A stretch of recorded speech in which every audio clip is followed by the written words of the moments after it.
Good evening. Is this frequency in use?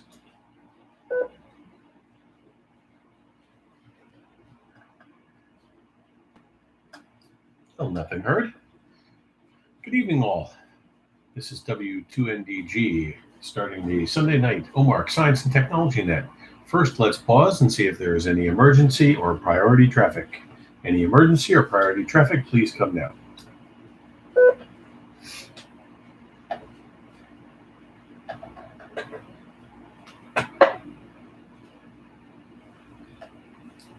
All right. No emergency or priority traffic. Sounds good. Once again, this is W2NDG, and you are on the 146.805 OMARC repeater. We gather here every Sunday night at 8 p.m. to discuss science and technology, not always ham radio related, but sometimes it is. I've been trying to keep these kind of short and simple for the summer, and we're going to do the same tonight. I usually am joined here by my sidekick, Jim, K2BHM.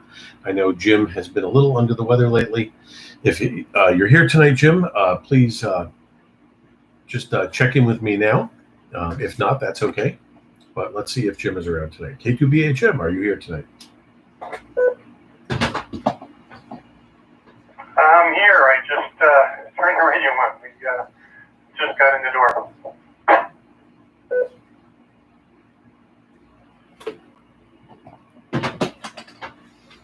Oh, we're going to keep it very simple tonight, Jim, and maybe even a listener-driven discussion, but we'll see. I do have a subject I'll throw out there, but I haven't done a ton of research for it. I'm all for keeping these nets very simple through the summer months, which I think nobody is going to complain about. So I have, some of you know I teach a class for another group on Wednesday nights, a virtual class, and I have paused that for the summer for the same reasons. Attendance was way down, and there's a lot going on. So, yeah. All right. So I'm going to, I'll expand on the subject a little bit tonight, and this will not be one of my endless monologues. But first of all, I know we have a couple of people watching the YouTube stream. What I am curious about is, because of last week's issues, if the audio is getting out tonight. And I think I have to switch over to the comments. But if somebody could throw a comment out and tell me whether or not they can actually hear me tonight, because last week there was no audio. I ended up deleting that whole session, and we just started over at number 17 tonight. So there is no number 17 from last week. We have deleted that entire event because I have no record of it audio-wise. All right, so if anybody can, from YouTube chat, let me know if they're actually hearing me, or somebody who's listening to me on the repeater is checking. Either way, somebody pop up and let me know if the audio is working correctly tonight.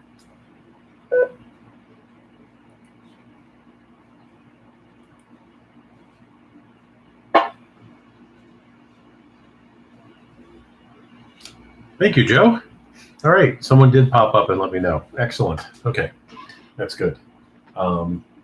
So here I am in my my office, where I usually do these shows from. As things come together a little more here in the house, I may start doing them from downstairs in the workshop. I did spend a little bit of the weekend putting together some wood shelves for my wife's sewing area, and this is something entirely new to me. I know, technically, I guess woodworking would fall under technology, not maybe science, but we're not going to discuss that tonight. But it was an interesting adventure for me, because I really haven't done much of that in my life. So once I get things a little more organized down there, I think we may actually, you'll see me transmitting from the basement workshop instead of up here. So also, I apologize for the extreme casual, unshaven look tonight, but I am giving my face a few days off. It's just necessary once in a while. But it feels good. Things are good. I got to see my little grandnephew today, and everything is wonderful. Let me try.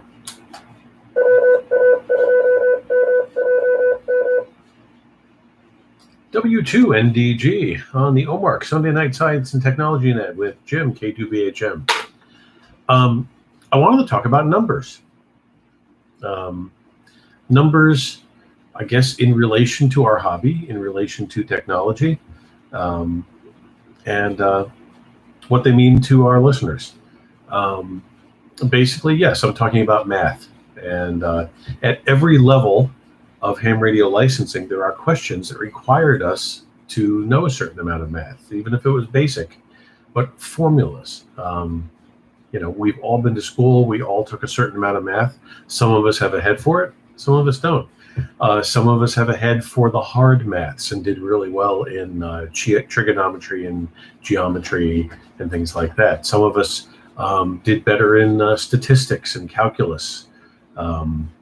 I know when I went back to college a few years ago, I took a course called discrete math, which was really wacky. But some of the concepts in it I related to really, really well. Others were just so foreign to me that I had difficulty. But yeah, someone says in the chat, those dang decibels. Yes.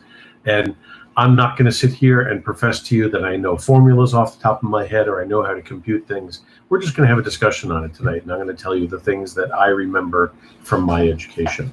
So, but that's what it means to me, and there certainly is a lot going on in our hobby, in radio, and in electronics that relies on numbers and math. So let me drop for a moment, and Jim, I don't know if you want to talk on the subject for a minute or so, but you're welcome to, and then we'll do some check-ins. So Jim, K2BHM, come now. Thanks, Neil. K2BHM, Jim here. Mathematics is into everything. Everything is defined by it, ruled by it, whatever you want to call it. And you get into it, like you say, as deep as you want.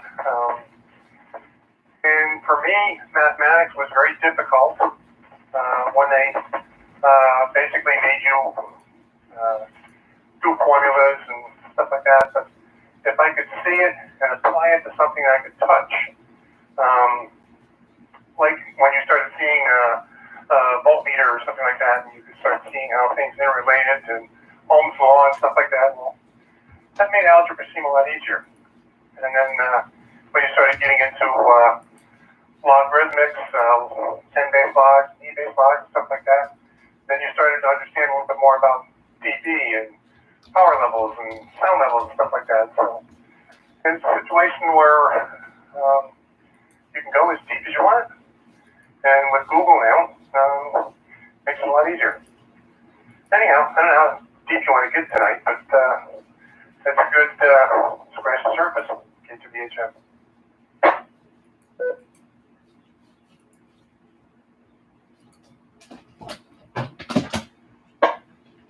No, that's fine, Jim, and thank you. And I don't want to go. I don't want to put everybody to sleep tonight. And I know that certainly, math is not everybody's favorite subject from school, but it exists in so many things in our lives, and it's so much more than we make it out to be. And it's funny, is I think it's one of those subjects that as we grow up, we joke around quite frequently when we're in school that we'll be in a subject and say, what will I ever need to know this for? Why do I need to know the capital of Indiana? And there's a lot of things that we learn in school that we do tend to draw on as we get older. If you're going to exist in a hobby like this, or a field like mine, or a field like any of the electrical or electronic engineers out there, or computer engineers, even software people, you're going to draw on that math education, probably even more than you realized when you took it. And those of you that went through this know exactly what I'm talking about. There are plenty of points in your life where you found yourself remembering some of that education. So, we'll talk a little bit about that tonight, but I think driven by you, the users. Sorry, a little bit of my work creeping in there. The listeners, the participants, users are what I deal with at work. So anyway, let's do check-ins, and then we'll go around and see what this means to everybody. How have you used the math you learned? Are you content with how much you learned? Do you think you really needed to learn more for whatever field you chose or hobby you got involved in? And what about if there was something that surprised you, something you went through where you remembered something from school and said, "Oh my God, I know how to do this." So anything like that. Open discussion on this tonight. So let me drop. So we'll take check-ins. To check into the net, you're going to give me your first name, your call sign, and your location. First name, call sign, location. Please come now. Steve, Poughkeepsie, K2GOG. Oh, that's really like you, my car.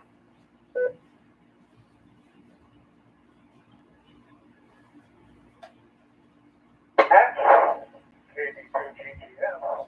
Your option.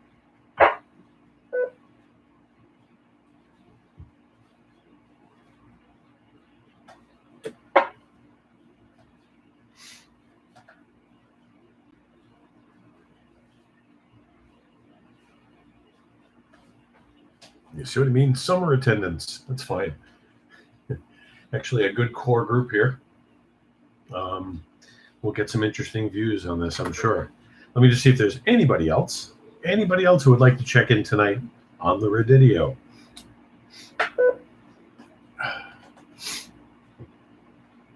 I would. Brian, KD2UFD, Worksboro.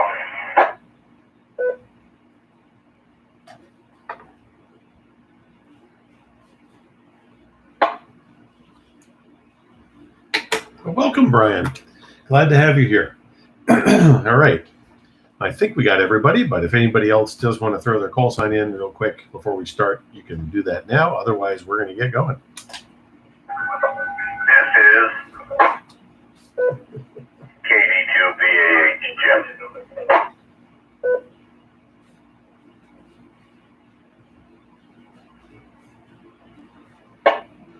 Stragglers. Not stranglers, Jim. Stragglers. All right. I think that's it. Are we sure?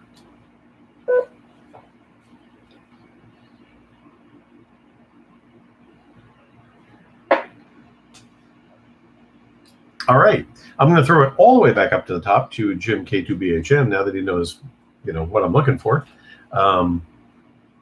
And Jim, talk to me about this. At what point did you realize that math education was actually worth something? And whatever else you want to comment on.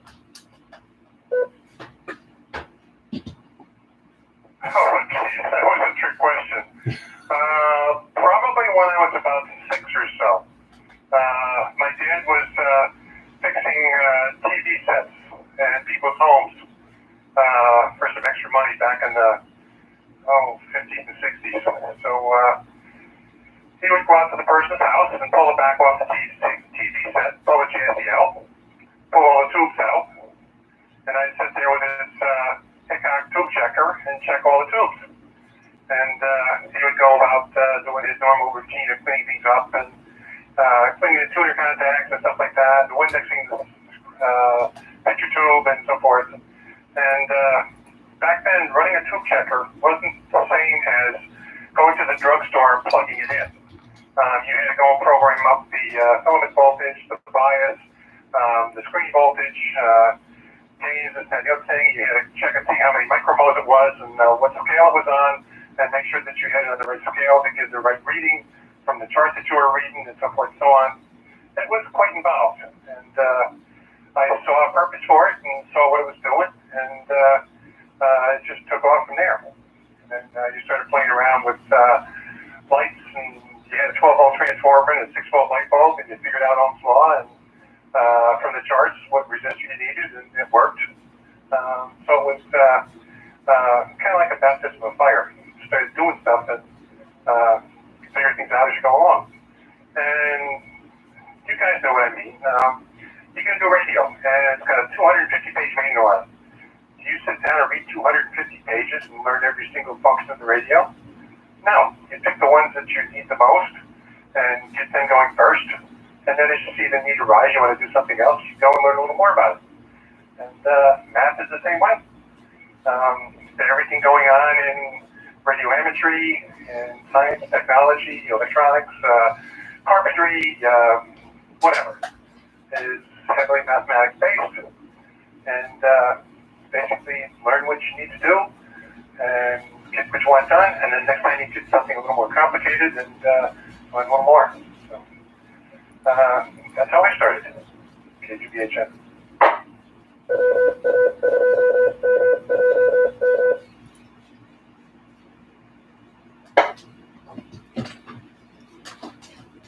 Well, excellent. I wasn't 100% sure what direction I was going in, what I wanted to do until I think middle to late high school. I knew it was going to be some engineering related thing. And I actually, when I started out into college, my goal was as a physics major. But what I wanted to do was to specialize in acoustical engineering, to either be that guy that engineers motor mounts and suspension systems to make cars smooth and quiet, or that guy that finds the resonant frequency of a building so he can destroy it. With the demolition experts, there's acoustics in everything. It's not just audio, and that kind of fascinated me. And if I had gone in that direction, that certainly would have been a lot of math. The math came again later, even though I did complete almost 2 years of that physics education. I went back to school as an adult in my 50s and got a bachelor's degree in information technology, information management. So a lot of database work, but there was quite a bit of math involved. And I found one of the cool things was I was required to take certain basic math courses, college courses, unless I could test out of them. They did transfer some of my college credits over, which is my calculus, which was cool. But what's funny is, even though I had passed that on the calculus and they took my credits, I had to prove to them that I knew the more basic maths. Let me draw. And I took placement exams, basically. That's what they were, just to see if I was literate enough in math to be able to continue. And lo and behold, I passed with flying colors. So I did not have to repeat in advanced trigonometry and algebra and things like that. So it was pretty good. I was really surprised that I could still solve quadratic equations and understand a lot of the trigonometric theory, and it worked. So I was pretty happy with it. Another drop. My dad impressed me with math, and I want to talk about him for a minute. Dad was an entrepreneur from about 1972 on, started his own business.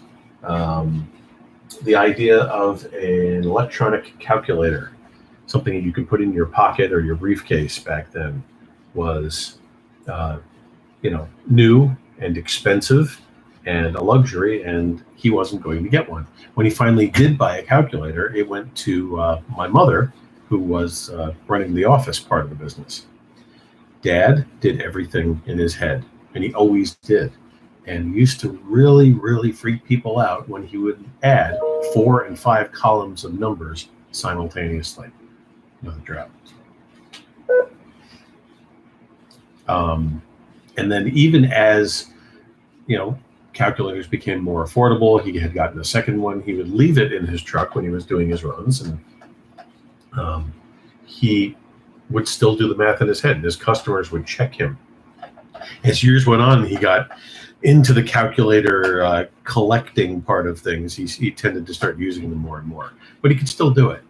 And a number of times having him come along with me when I was buying a car, getting a loan for a car, and early on when I was talking about buying my first house, to watch him sit there, take the percent, take the term, and a few other figures, and he would close his eyes for about 10 seconds, and he'd open them up, and he'd tell me what the monthly payment would be. And he was always pretty close. That was Dad, and he could do math like that in his head. I learned some of it from him. I can do it, not as well as he could, but I definitely do it. And that was one of my early exposures to, wow, this stuff is kind of cool. So anyway, Steve, K2GOG, your thoughts on this subject tonight. What would you like to add? Wow, Neil, I'm glad to participate in the net 21 minutes before getting to check-ins. That is probably besting K2RIW's record. So I'm just joking. Glad to be here. I was hoping to share some stuff, thinking that you were probably going to continue the going up in megahertz kind of stuff, because last night was a bit of a rarity of impromptu camp out. And then, of course, when you're outside with a little one, you have lots of time on your hands when they fall asleep. So I played radio. Could have shared that. But on the math side, I have, I guess, participated in either 11 and change or 17.3% of the nets. I deal with percentages and CAGRs, or compound annual growth, in my day job, and doing formulas and all sorts of nonsense in Excel for most of my day. So numbers are something that I deal with on a day-to-day basis. When I was in school, I never thought that I'd actually be really using math and I could share a story. And now, because this is a math topic, I have a notebook from high school that had a project that actually inspired me to take the differences of calculus on paper and applying it to real world. And then once I figured out how to do that, it all clicked in my head. So I could share an example, but let me throw it back over to you. I don't want to time anything out here.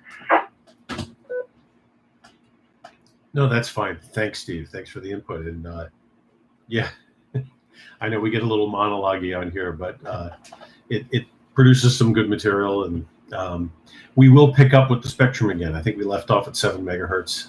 So we'll start at 40 meters again, even though I touched on it briefly. I think I want to talk about the OMARC conference and when they split 40 into more separated amateur and broadcast bands. So I was going to comment on your percentages thing. Hold on, let me drop for a second. Another dad story here, little dad humor. As time went on, our business grew, and eventually we did sell it. But one of the jokes from some of my other friends who worked for my dad in management were that Irwin talks in numbers. That's what they always say. Your dad seems to always talk in numbers. And one of the guys joking around one time would, because my father's nickname was Mo, and they'd say, "So Mo, how you feeling today?" "Oh, feeling pretty good. Feeling about 25% better than yesterday, about 18% better than last week, but definitely 50% better than last month." And that was, and he did. Dad talked in numbers. That was his whole life was statistics and dollars. And he was an interesting guy. We miss him. Back to you, Steve. All right, very good, Neil. K2GOG here. So let's see. What's a good numbers thing that I can share? So when I was in high school, and mind you, I'm 40, so I've probably dropped the average age of the net down quite a lot tonight. So you're welcome, everybody out there in listening land. So when I was in high school 23 years ago, I had a class in 11th grade. It was calculus. And X plus Y equals Z. It was all, as my dad would say, since we're doing the dad stories, my dad would just say it's all Greek to me. Well, literally, it was Greek because, there were lots of special characters, right? Lambda, beta, etc. But what really clicked with me, because I was starting to get more technical when it came to wireless technology and wireless hobby stuff, calculus to find a real world way for math. And so what do you think I did? I did 234 divided by frequency, 468 divided by frequency, 1005 divided by frequency, all the different calculations that I've seen in the ARRL handbook, and translated those into real life wire antennas. And so I ended up doing 6 different antennas, wire antennas at my parents' house, and put all the math and everything down in my workbook that needed to get graded. And the frequency that I put, some may find this is funny, because I know nobody would really care, and this was right around the time that I got my ham license, but I wasn't really too active on HF at the time. So I put the design frequency as 27.555, and I'll let anyone else look that up of what that is. Let's just say, you're walk on the dangerous side on that frequency. But in any event, that was the design frequency, and I did all the calculations, and then did real world, because that was the goal. So I had to take pictures of all these wire antennas and stuff, ranging from delta loops to verticals to dipoles and a full wave loop. And again, at 27 megahertz, it was all relatively easy to scale that. So it was fun. And at the conclusion of the grading, the teacher, Mr. Grossgold, RIP, I would imagine by this point, he was very, very interested in what I was doing. And then he introduced me to a teacher at a different school who was an amateur radio person. And then, the rest is history. So anyway, I can go deeper on that if you'd like, Neil, and some other calculations. But I'm curious that.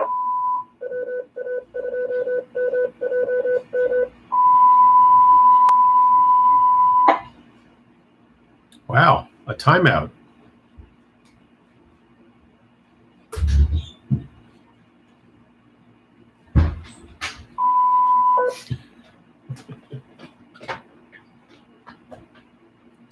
We lost you. I can go deeper with some of those calculations, and then you timed out. The first time I've actually hit the TOT on the radio, but I don't think you really missed much. That's fine. And like I said, we don't want to go really deep tonight. I know this probably isn't everybody's favorite subject, but I certainly have some points I wanted to make. And it's interesting, and I like how you related it back to radio for yourself. I look at things and I break things down into timing and statistics and percentages. The things I look at and deal with just on a day-to-day, just to keep my brain busy. I'll look at a very mundane activity and break it down into some kind of formula. I don't know if I can explain that. I have a really silly one that I work on sometimes, but there's a lot of that out there. But thanks, Steve, and we'll come back around again. We'll do more than one round here. But Matt, KD2GGF, tell me about math and Matt. Only one letter difference there. Yeah, I actually had a friend in school who used to call me Matt. But I've always been somewhat taught by that. Jim's opening remarks struck home with me. I find that practical application, utilization of that concept and formula very, very useful and doable. But the theory without practical application has always been lost. So I didn't do much of that. My arithmetic skills are all based on money. I think of digital terms of dollars and cents. And,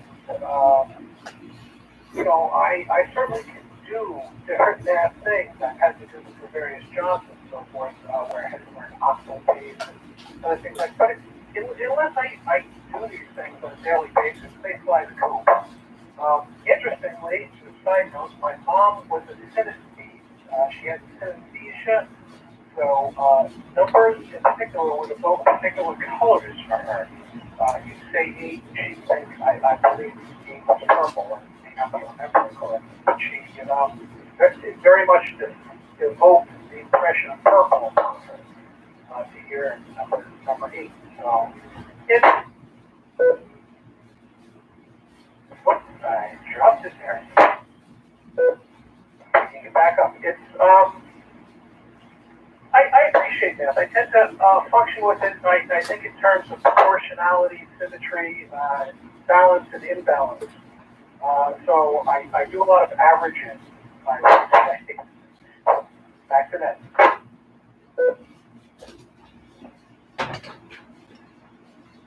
Yeah, there you go. And it's, it's those little activities where you look at something and you, like I said, just kind of analyze it really quick. For me, it's seeing patterns in the world, things that appear in some sort of mathematical pattern or order. Of course, we could go on about things that run along the Fibonacci sequence in nature. Math exists everywhere, and it's really interesting. Sometimes, at least to some of us. I'm chatting a little bit with Joe, November Echo 2 Zulu, in the YouTube chat, and he's talking about calculus, and because I had mentioned it. He's saying, that he was having issues with calculus, and then he was offered if he signed up for the summer class, and then he says, if I signed up for the summer class and then canceled on the first day, my calculus professor would pass me. So he wanted to teach in the summer and needed a minimum number. Interesting. Yeah, it's one way to do it. There are certain parts of calculus that really interested me, because they could show you a practical use for it. And I remember one of them was using calculus to figure out if you had a cone-shaped vessel with water pouring into it at a steady rate, let's say a certain number of gallons per minute into a cone-shaped vessel. And you wanted to figure out how fast the water was rising at a point in that cone-shaped tank. You would use calculus that would tell you exactly how fast that water level was moving at that point. There are plenty of things when people are dealing with advanced radio topics that, kind of descend into these things and pop up in our lives and say, yeah, maybe you should have learned this. I do draw back on it quite a bit. Let me drop. The other thing that Joe said here was that, in his world these days, it's a lot of math in the form of Microsoft Excel. And yeah, I can definitely relate to that. I'm constantly having to work statistics with software and computers and licensing and, number of people who have this or that, or age, average age, median age, oldest, newest, ranges, all sorts of things. I'm constantly having to deal with a lot of that. So, all interesting stuff, at least to me. Brian, KD2 UFD, do you have anything on tonight's topic you want to throw out with us? Please come now. It's Paul. I did skip Paul. Thank you. I'll squeeze you in after Brian here. Okie dokie.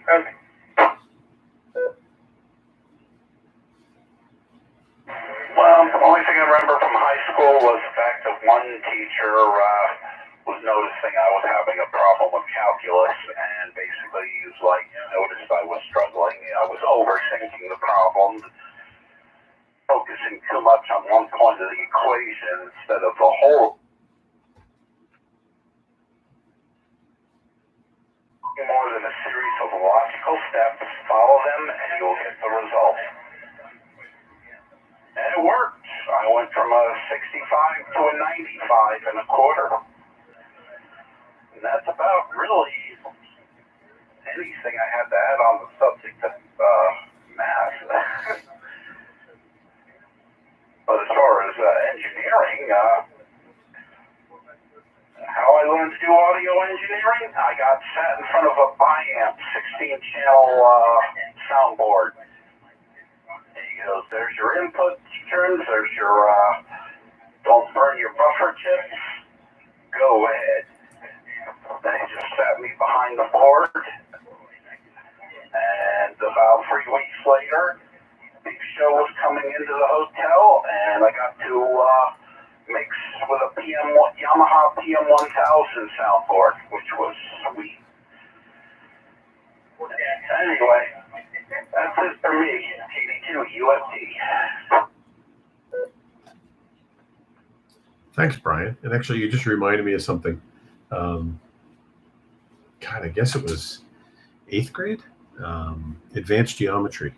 I missed, I think, an entire week when they started on proofs. And I didn't understand what was going on.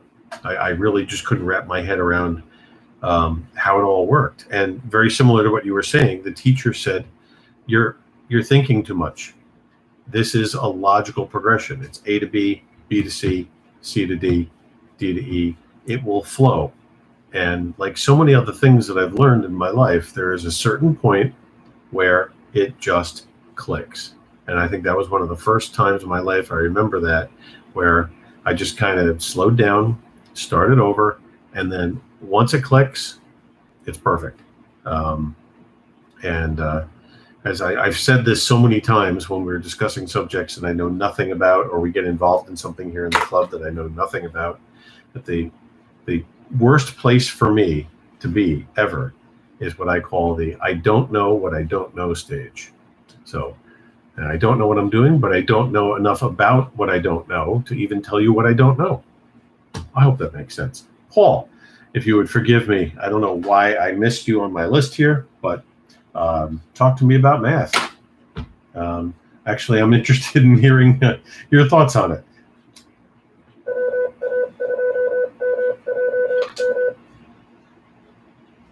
I'm assuming Paul M3UIQ. Yes. I want to do something first.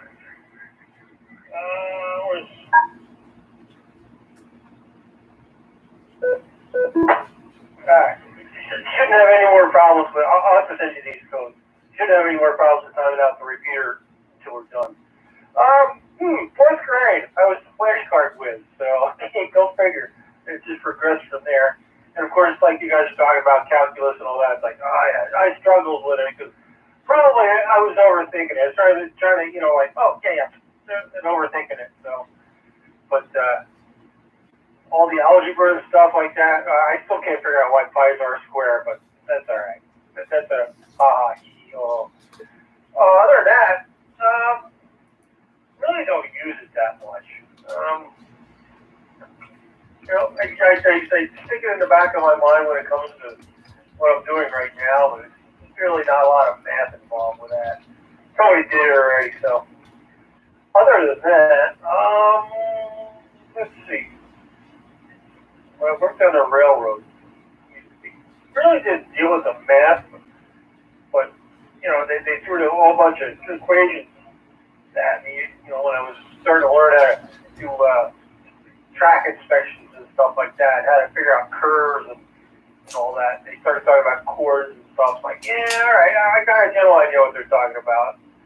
But, it still was a little bit foreign to me. But other than that, back to that, M3UIQ. No, that's fine. And, at some point we all get into a part of math that we just kind of get lost in. Though I know people who took well to almost everything. But like I said, when I was taking discrete math in school not long ago, there were a couple of concepts that I had trouble with because it was the first time that I had ever dealt with an area of math where you weren't dealing with exact numbers. It was a math about estimates, a whole way of doing math to estimate results on very large scales. And it was used in software so that you could basically build your applications to be able to handle whatever eventuality of computation it might have to handle. It was interesting stuff. But yeah, it kind of threw me for a little bit of a loop. I know there was another thing that for me clicked in calculus. when we were talking about derivatives, and it was something. It was funny, is my high school instructor didn't point this out to us. It was actually when I took calculus again in college, and I don't know why they didn't point this out to us, because it probably would have made things click a little more for me. The derivative of the formula of an area of a circle, or pi r squared, is the circumference of a circle, 2 pi r. And to me, that just kind of summed up the science of that math, that you're taking something and kind of pulling it inside out. That was the best way I could explain it in my own brain. And it worked. It worked. It allowed me to envision what was actually going on there. Kind of cool. So, Jim, KD2VAH, did we put you to sleep yet? No, actually, math's been my whole life. Ever since 74, when I had to take the algebra regents, and somebody stole the test, so they had to give the entire school 65. Now, me personally, I was quite happy. Probably about 45 points higher than I should have got, but I was quite happy. That's when I realized then that I was going to have to use math in my life.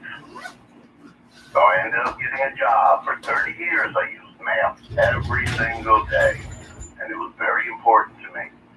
If I took a head count and there wasn't 150 on that cell block, there was trouble. So yeah, math became very important. Must have been that algebra regents that did it for me.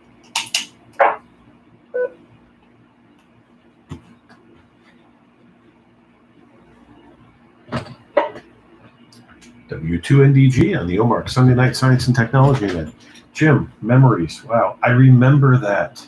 I was 9, I guess, yeah. The year that happened. I remember my brothers freaking out because they didn't know how it was going to affect them.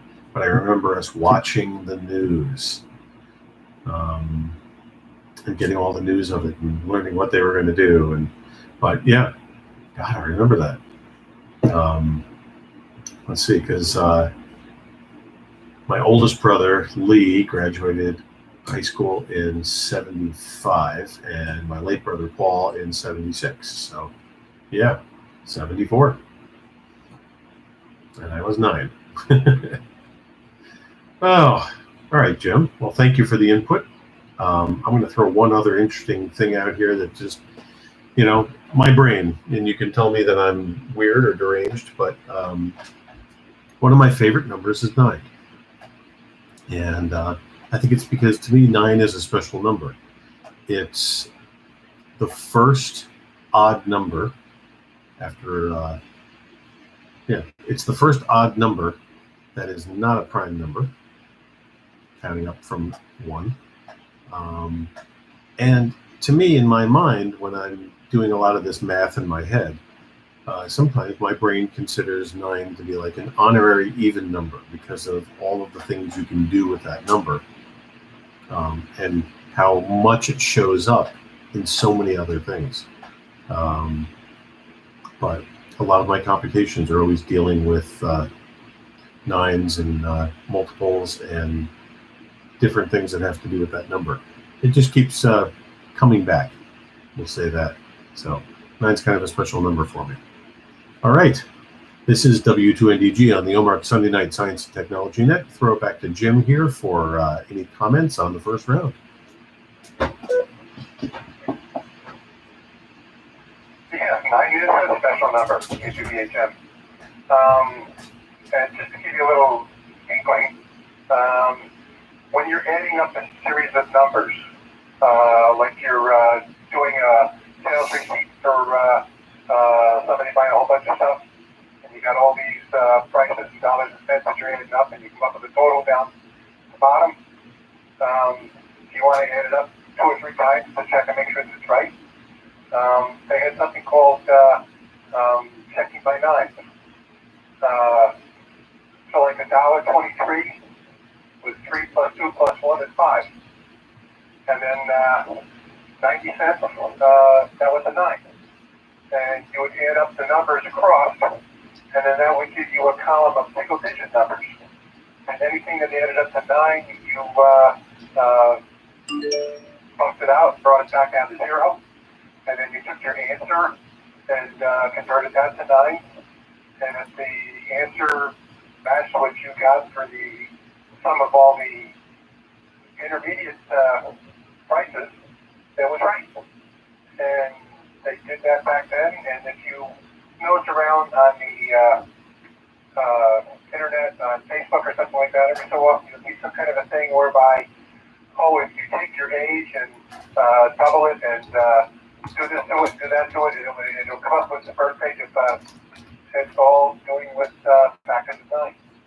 So there is a certain magic to 9. Anyhow, back to you, KGBHM.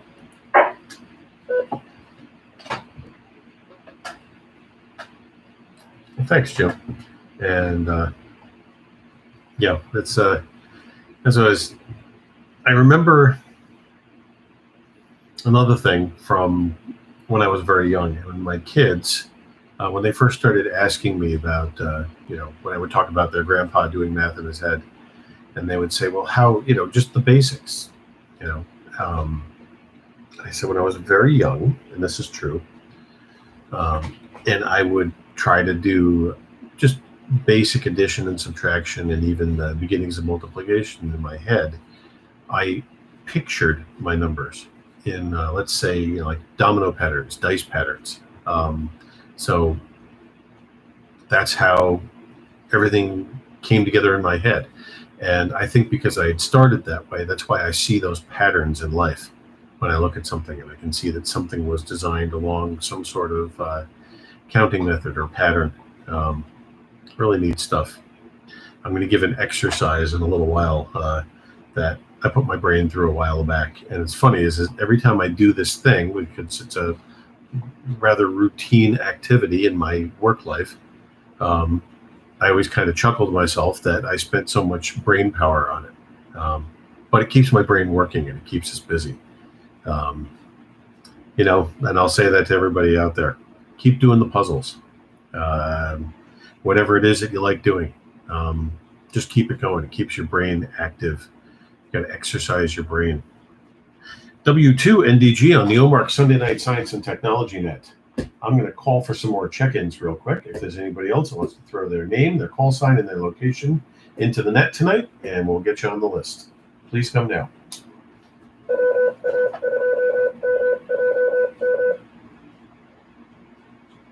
Here is K12 Bob.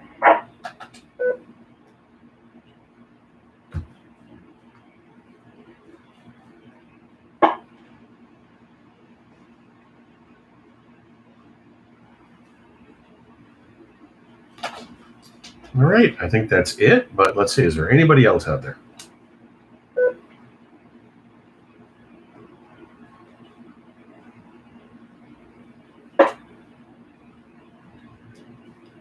All right, and Bob, I'm going to have you talk on the subject for a minute or two here, but I just wanted to throw to you one of the things I know that pops into my head once in a while is when I was a little kid, my oldest brother worked for a place locally where there was a guy who worked for them who did coin shows regularly. And he had gotten so in tune to his interest, we'll say, that he had this trick.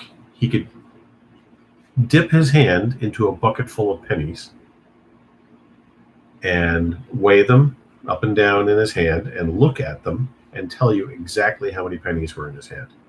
And they used to check him, and he was always right. And what's interesting is that I have found that because and this is where I'm going with you, Bob, because I take a number of medications regularly, every day, and sometimes I'll set up a whole week of them in advance. I'll dump a handful of pills into my left hand, and I am never more than one off. If I'm doing a week, sometimes I need 14 of one. There's a couple of them because I'm doing day and night that I need 28 of them. I'm always almost dead on. And I'm going to guess that in your line of work, you have developed this type of regularity. But talk to us about numbers, Bob.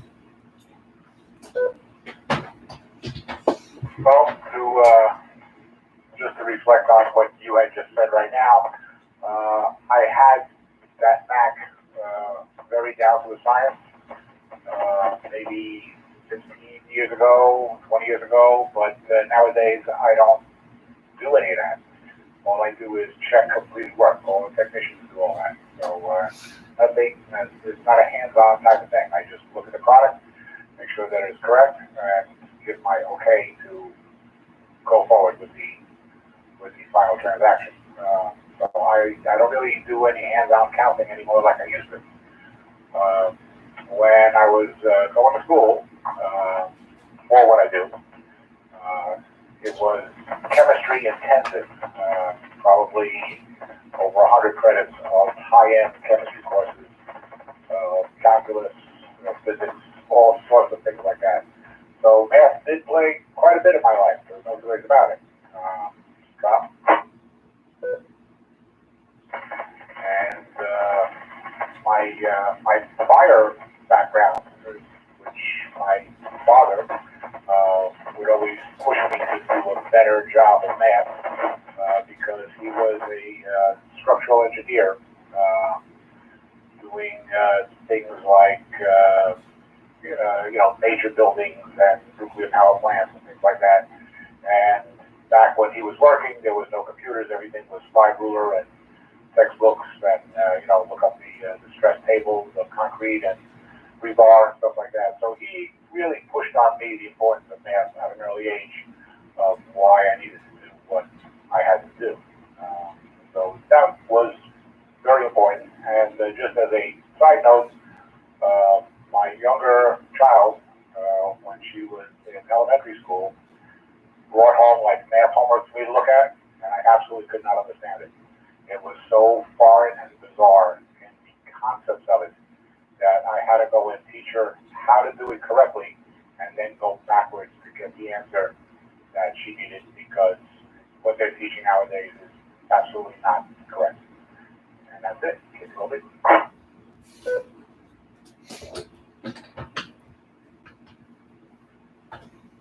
I think you and I have talked about this before, and I heard an interview with one of the guys that developed basically the root of what they at one point were calling Common Core, and they rebranded it maybe, but anyway.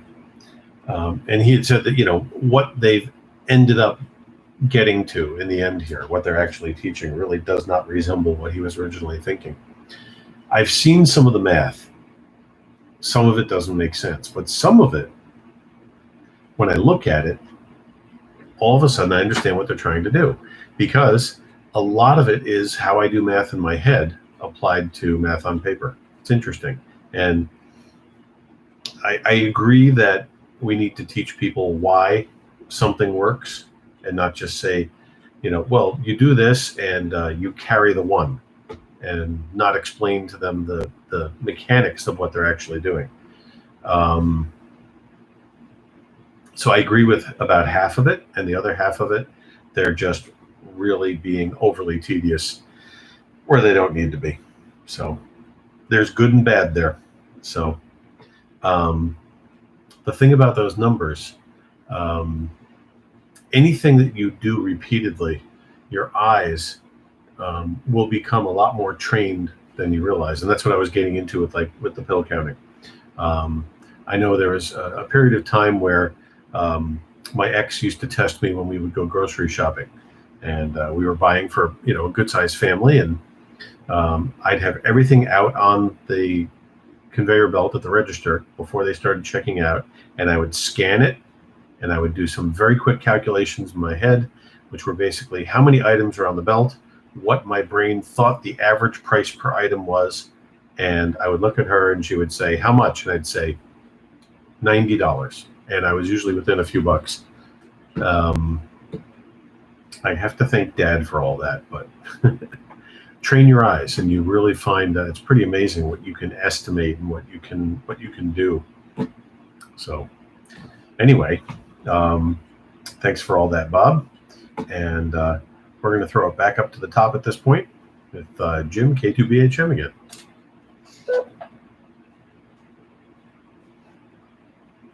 Yeah, okay.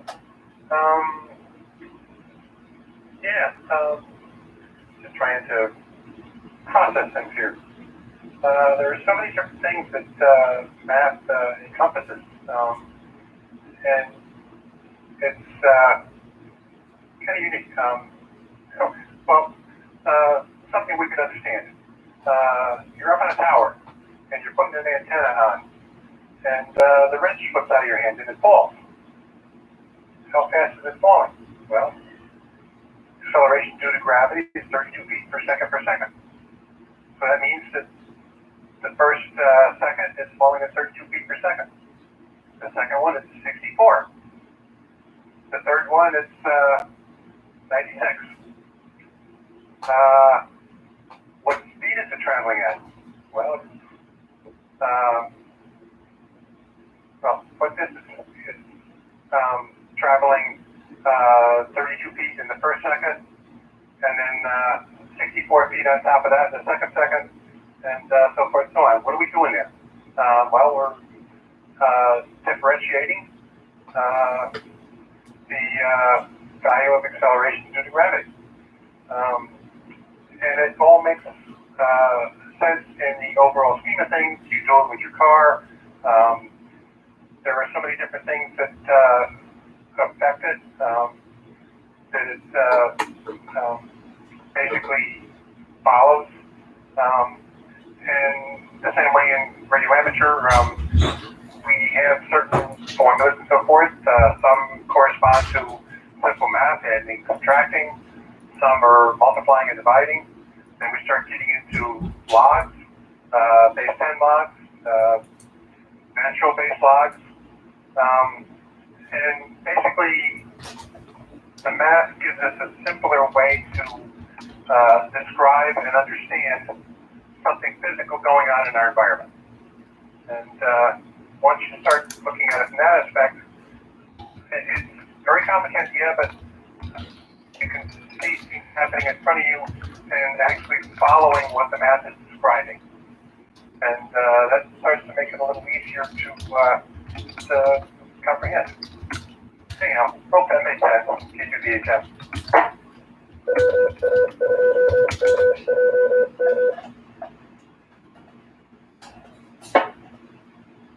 No, it does.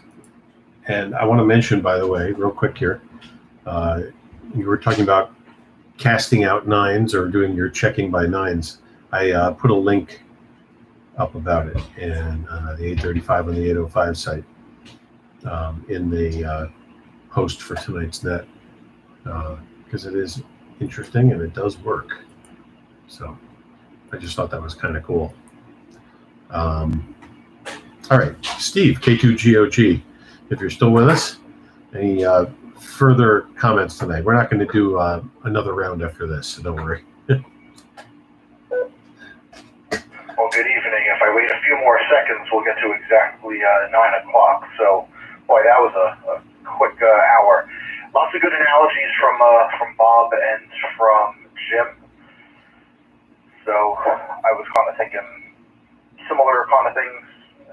In a day-to-day, I think more of models, so things like bell curves, Bayes regression curves, regression growth models, all this kind of fancy stuff, and how to apply models to different forecasts. But, I guess about 6 years ago, I kind of made a change work-wise, and I was bored out of my mind, and I found myself one day going to the supermarket, and I came back with an individual serving size bag of M&Ms, which if you look at the back of a bag of M&Ms, it's 56. And so every day for, I think about 3 months, a lot of M&Ms, but I kept diligent track in a spreadsheet and counted the numbers of colors and modeled them and the average number of M&Ms. And so over that 3 month span, I will be proud to say that if the average is 56 is what they say in a bag, at least in that sample set, it was like 57.2. I never found that 0.2 of an M&M, but I will say that it was an interesting set of data. So it is always fun to kind of look at different things or estimate things, or maybe the next time that anyone goes to buy a bag of M&Ms, if you get good enough, probably like what I guess Bob was doing, things like counting different things in his profession. You kind of develop the sixth sense, or maybe like in your case, a ninth sense. But I don't know. I don't have much else to add. I'm just going to ramble at this point. But good night, Neil. I'll share some other stuff with you offline, which was interesting. Last night's Quasi DX on a 20-meter dipole pulling in a Hudson County, New Jersey traveler information service on 1.710 was kind of fun at like S9+20. So I got a fun recording of that and the ID, so I know exactly where that is. So that was kind of fun last night. But anyway, totally different topic, not for this net. So back to you, Neil. Since this is it, I'll just say 73 to all, and good job as always, Neil. Back to you. Thank you, Steve. And after your M&M story, I don't feel so bad telling mine. Little mind exercise I was participating in at work. There's a water fountain outside of my door. And the nozzle on it shoots high enough up in the air that I can fill my water bottle from it pretty much. So I had a couple of mind exercises going on with that. The first one was the perfect angle to hold the water bottle at so that I could get the maximum amount of water in it without spilling a whole lot. So that was one. The next thing that I kept running through in my brain had to do with the temperature of the water. Let me drop. The way these water cooler circuits work, there's a refrigeration unit, there is a coil, and probably maybe a small like buffer tank for the water, but it's thermostatic. And as soon as wherever the thermostat draws its sample temperature from, either along the coil or the buffer tank, as soon as it drops below a certain temperature, the compressor kicks on and it re-chills the water till it gets to a certain temperature and then shuts off again. So I noticed that because that particular water fountain is not that busy, it tends to sit. I always seem to catch it right at the point where if I ran it for more than 5 seconds, the compressor would kick in immediately. So it would always drop below that threshold. Let me drop. And it would run with no water running and just cooling the still water that's in it. It would run for a certain number of seconds, which I think I had timed as between 25 and 30, because ambient temperature does have an effect on all of this. And the source water temperature would always seem to be between 25 and 30 seconds that it would run, and then it would shut off again. And at that point, the water is the coldest that it's going to be until it cycles again. So my question was, I'm filling a 32-ounce bottle of water, and I don't have all the calculations. I can't tell you what temperature the water is. I can't even tell you the spread in temperature from coldest to warmest. But what is the pattern, the most efficient way to fill that bottle and get the coldest water out of it? And I kept thinking about this on, quite some time, and I finally had it down to a pattern that got me the coldest bottle of water in my mind. I'm not going to break out the thermometer and the stopwatch and all that other stuff, because I think my coworkers will just, call the guys with the padded truck and haul me away. But after your M&M story, Steve, I don't feel so bad thinking about things like this in my brain. But it kept me busy and it kept me thinking about it. Does anybody out there count seconds on traffic lights? Stuff like that. I do that. Just keeps your mind going. Paul, N3EYQ, back into the correct point in the rotation here. Any further thoughts on our final go around here? All traffic lights are different. But, yeah, traffic lights count traffic lights. And you gotta get the right angle, because it comes out at a certain angle, and you gotta get the right parabolic, never mind. We used to, in the military, we used to do some quick math to try to figure out, what a calculator, it's like, you got something going, it's like so many feet per second come out of the barrel. What was the what angle did you have to make? You need to make it so that it would hit where you wanted it to go. There's math for you. That's for EYQ. It's kind of like my angle of the water bottle thing. And yeah, oh God, there's so much of that, you know, what angle to do this or that at. You know, like just the most mundane things. I'm sitting here looking at my ICOM 7300, and I have a little piece of like thin cardboard or stock paper on it. It's actually the backing from something I bought at the hardware store. And I have it attached towards the back of the top of the radio and then bent up at a certain angle so that when the sound comes out of the speaker hole, the top of the 7300, the sound reflects off of it and fires forward towards me. And you know, I look at this thing and I remember when I put the little stopper on the side of the noise filter that's here to hold this thing in the right position. I was trying to think, what's the perfect angle for this thing? You know, there's so much of that in day-to-day life. We're always going to be thinking about this stuff. Well, thanks, Paul. Matt, KD2GGF, final thoughts on the final round? Well, that's what shooting pool will teach you. Oh. Patterns and sequences. Patterns I think of more as a field. Over cloth. For some reason, I always see the cold thread. I always see something without a sequence.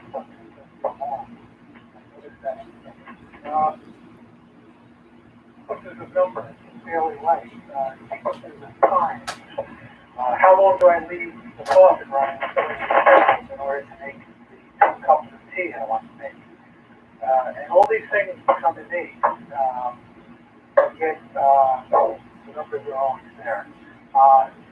Did a lot of counting like that when I was exercising a lot. Up and down, sets, sequences. Yeah, keeping track of it. But I'm rambling, and that's taking up too much time. So there you go. Back to net, KD2GGF. And thanks for running it. Had a lot of fun listening to it.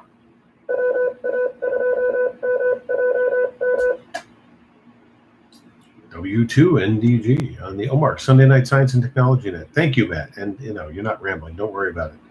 Math in the kitchen. Yeah, there you go. You know, and it's little things like I have this cold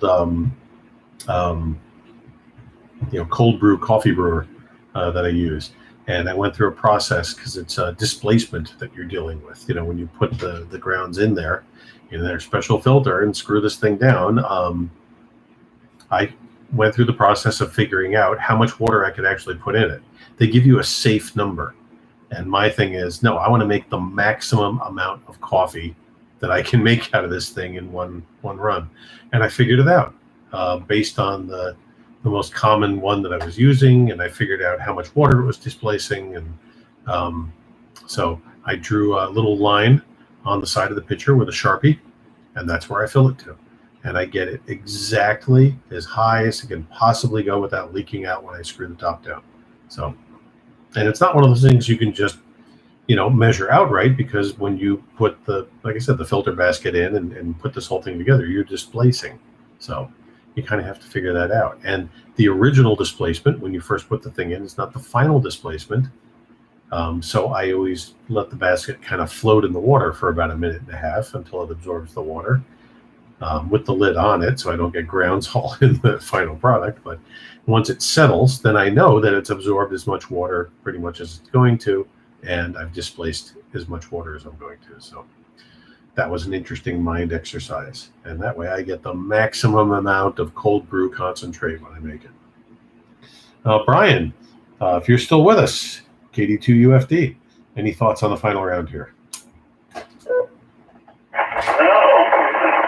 nothing really. I was hoping it goes in soon because I got another thunderstorm coming in here. I thought we were only getting 1 round, but turns out we're getting 2. So I got to disconnect everything in the next few minutes. 73 stall, KB2 UFD Wardsboro.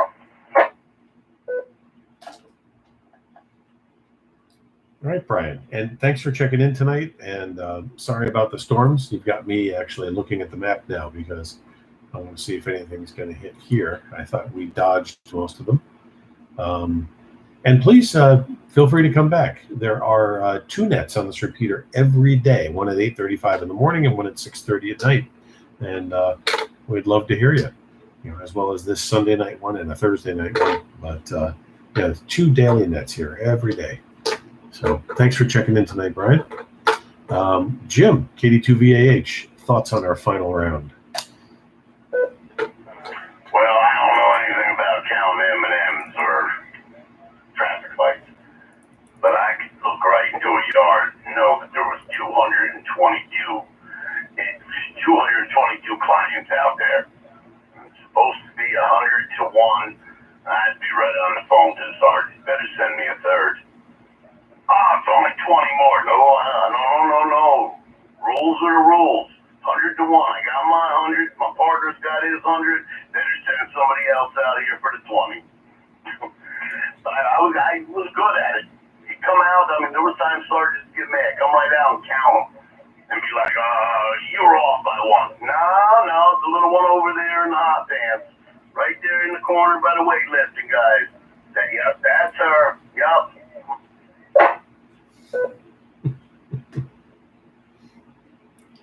Oh, we all deal with it on some level or another.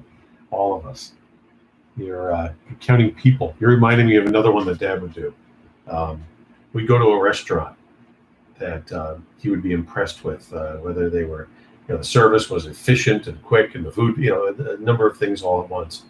And he would sit there and he would look around. You'd see his head going, and then you'd see him start thinking, and then he would glance at the menu real quick, or recall from what he was first looking at. He'd look at our plates, and he'd look around at everybody again, and then he would come up with a number. And what he was doing was he was counting what the capacity of the restaurant was.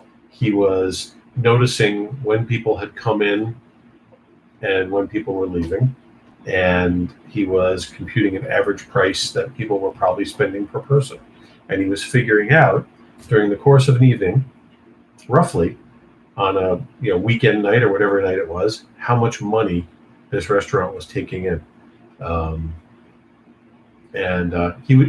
His brain was constantly doing stuff like that. We'd go to an event and he would estimate the crowd and figure out what the admission price was. He says, wow, they took in X dollars tonight doing this, that was Dad. I really enjoyed it. So, well, thank you, Jim. And last but not least, Bob, K2LD. Give us a wrap up, Bob.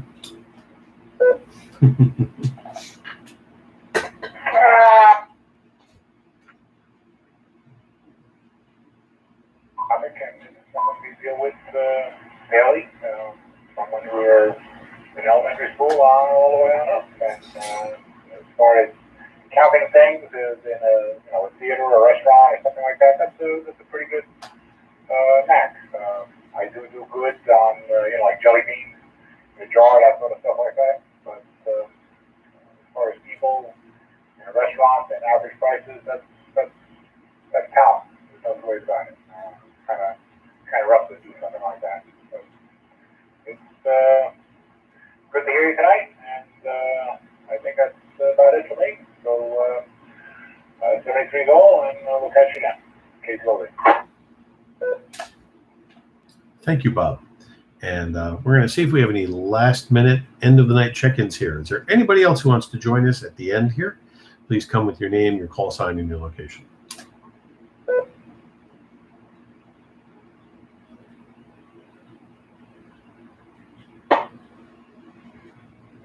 Nothing heard. That's fine. Final comments, Jim, K2BHM. Yeah, a couple thoughts. K2BHM here. Let's see. Counting M&Ms.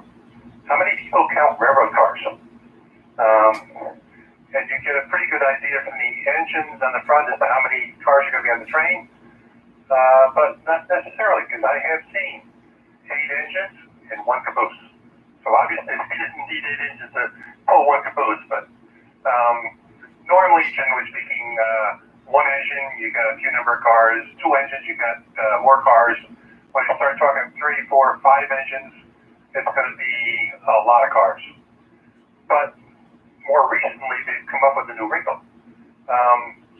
When you have 5 engines pulling, you have the force of 5 engines on that first coupler between the last engine and the first car. And all the stress of the whole train has to transmit through that. And with modern electronics and radio, they now do a different, totally different concept. Can you drop a second? Oh, I know what you're getting at. Yeah, they take 2 engines and put them together back to back and call it a married couple. And whatever side the engineer gets into and puts the throttle stick into, that's the front of the engine. And so they put the 2 engines on the front of the train, and then they'll radio link to an engine in the middle of the train, or possibly or another engine at the back of the train. So they distribute the power plants through the train, minimizing the stresses on the cars along the way and improving the control of the train. And now you can have trains that are half a bit more or twice as long as you could have with a train with 5 engines in front. So that's one mathematical situation. Let me take you in a different direction.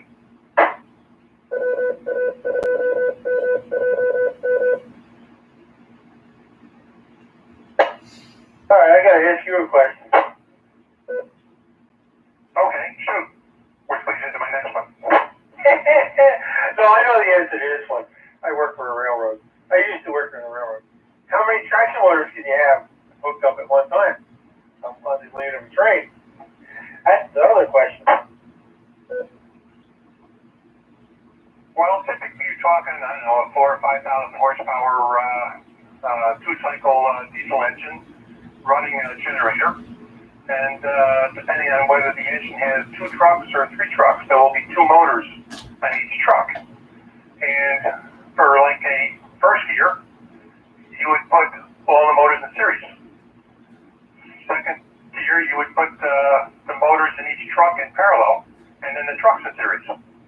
And then third mode, you would put all the motors in parallel. And they put out somewhere in the neighborhood of, if I remember right, 1,400 volts or 1,400 amps. Am I getting close? Actually, not bad. Yeah, they're limited to 20 traction motors at one time on the lead of a train. But yeah, you're right.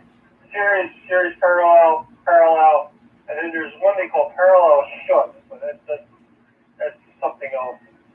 Changes the electrical characteristics of the motor. Now, you're familiar with dynamic braking and the stainless steel coils they have up in the upper roof of the engine? Yeah, basically you're turning the traction motors into generators by running a current through the whatchamacallit there. You just basically turn it into a generator. And you got to dissipate the power somewhere, and it's through the resistor grid. Yes, exactly. And there's one little problem there. GE, some engineers decided to change the insulator materials for the stainless steel resistor element up there. And they started failing. Not all would fail, but some would fail. And to strip the engine down and replace those insulators cost somewhere around $1 million per engine. And a fellow I know worked for GE. He redesigned the software with a computer to look for a certain specific characteristic and say, okay, they're going to fail, change out these insulators.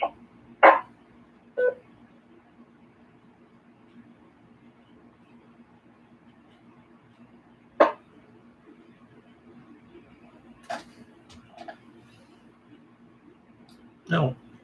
basically, we're getting into load balancing on a different scale of what that term usually means in my daily job. But it makes sense. And this is something in engineering where almost anything that is built has to be balanced.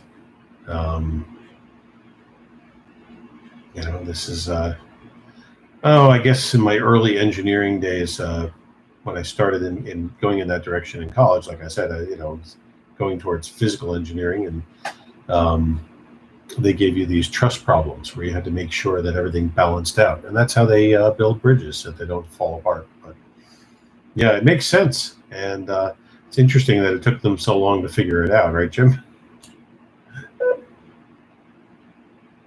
Yeah, well, this guy with his software design saved them a lot of money, and they pulled him out of retirement to do it, and we're very happy. Anyhow, you're ready for topic 2?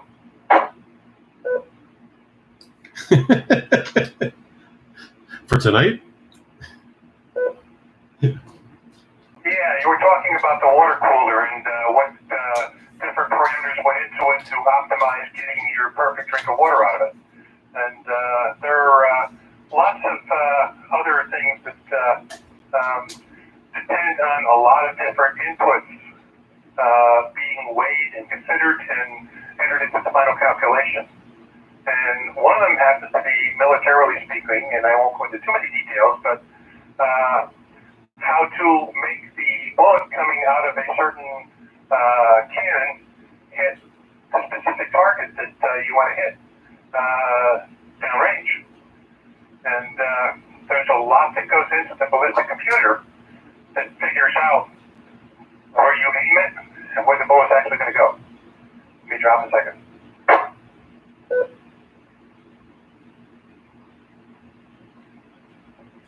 So actually we got the obvious. You got to have the wind direction and wind speed calculated in. And the relative humidity is going to come into account, the temperature and barometric pressure and things like that. But even though the barrel of a howitzer is anywhere from 1 inch to about 4 inches thick steel, they put a little reflector at the end of the muzzle, and they send a laser beam up and take a reflection back, and they measure how much the barrel has deflected or bent, because the sunlight is shining on one side of it and not the other. And that can make the difference between hitting something a mile away and missing. So there's a lot of things to be considered when you look for the optimum result. Change the attempt. No, it's a good point, and it's a good place to wrap up, because it does really speak to even my little thought experiment. And yes, I even said I oversimplified it. I realized that, but I didn't want to go that far into it. But I mean, if I ever wanted to, yeah, I could start doing some temperatures and try to figure out, on a day where the hallway is 68 degrees compared to a day when the hallway is 78 degrees, what that effect had on it, and things like that. So I have actually done some of that, the computations for ballistics in my college physics class. One of the labs we did was called the I Shot an Arrow in the Air lab.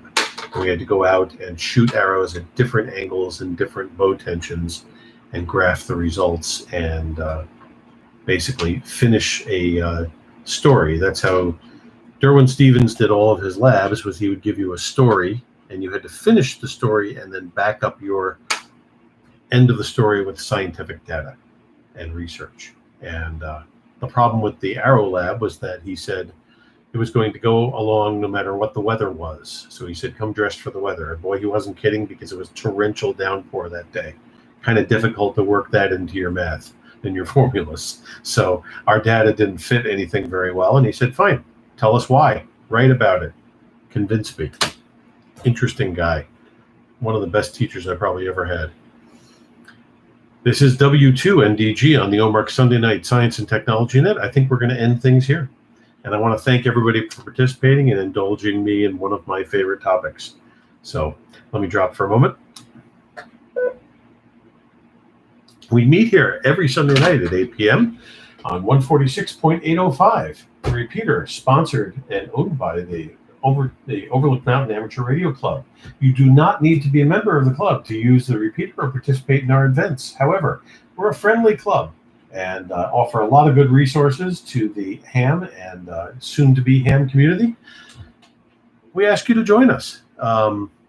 You can look into how to become a member of OMARC at omarcclub.org, omarcclub.org. Let me drop. Please join us for the 4 nets that occur on this repeater weekly and some daily. There's this net every Sunday night at 8 p.m., the Science and Technology net. Every Thursday night at 8 p.m., our president, Dave, K2GLV, hosts the Thursday Night Technical Net.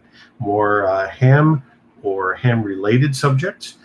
Dave takes a poll from the first round and tries to find if anybody has a subject, question, or problem that they need solved. If a topic does not come during the first round, Dave spins the wheel of topics and picks one for us. And then we go several rounds on whatever the chosen topic is. We've solved some problems for people and come up with some very interesting subjects on that net. Every morning at 8:35 a.m., Paul from New Paltz, sometimes also hosted by Rob and Jed from West Hurley, host the 8:35 on the 8:05. This is a informal roundtable style net. It's not a directed net. Started during the COVID pandemic to make sure we were all okay and that we were all communicating, because not all of us were okay. Let me drop.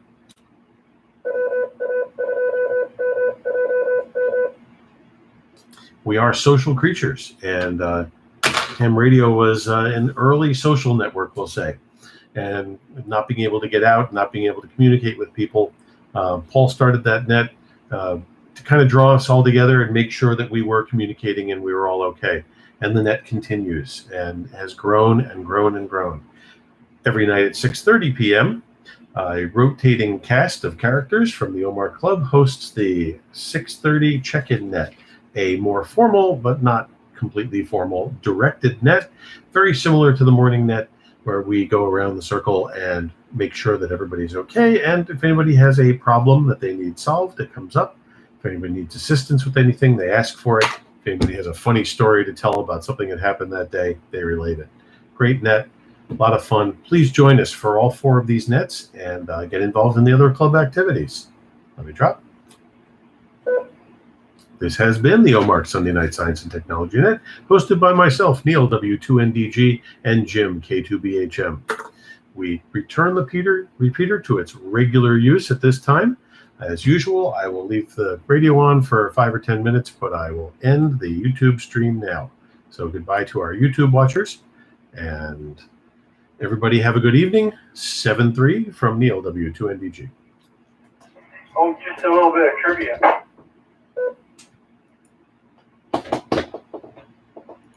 I think Mr.